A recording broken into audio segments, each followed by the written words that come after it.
Hola, bona tarda. Soc Anna Planes, de la Universitat de Girona, i us presentaré la bateria les dimensions, els indicadors d'empoderament juvenil que hem construït al llarg dels 3 anys i mig de la recerca.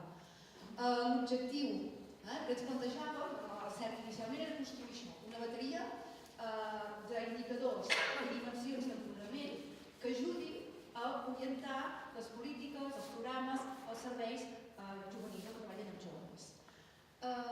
Com ho hem fet?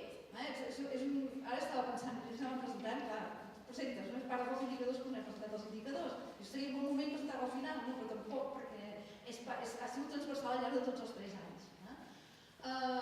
Vàrem partir d'una bateria d'indicadors que vam construir en una anterior recerca, en la que vam analitzar a partir d'accions comunitàries quins eren els indicadors que apareixien naturalment amb les persones que participaven en aquests processos. Aquest va ser el nostre punt de partida. Vàrem fer tot un procés de treball a nivell del grup de recerca per polir i seleccionar aquells indicadors que pensàvem que eren més idonis en el camp de la joventut. I a partir d'aquí vam iniciar un procés de contrast amb la literatura científica, vam veure què és el que es deia a nivell de literatura científica, d'altres recerques, d'altres projectes, experiències que hi havia entorn a indicadors d'empoderament. Vam trobar poqueta cosa, però tot el que vam trobar ho vam incorporar, de manera que molts dels indicadors que nosaltres ja teníem plantejats van quedar validats a nivell de literatura científica. En vam afegir uns més, i llavors el que vam fer va ser seguir un procés de validació per experts. Vam enviar la bateria d'indicadors i les dimensions que havíem creat a experts a nivell internacional, hi havia gent d'àmbit nacional, estatal i internacional.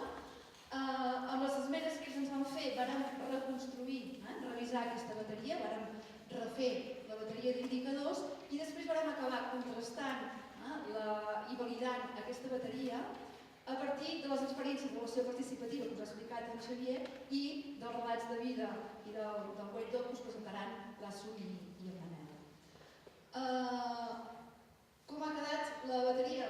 No tinc gaire més a dir, és primer una bateria on hi ha 9 dimensions i uns 29 indicadors. Tots els indicadors i totes les dimensions han quedat totalment contrastades amb els resultats que hem obtingut tant a nivell de treball de bibliografia internacional i nacional com a partir del contrast amb els joves, de treball amb els joves que hem realitzat.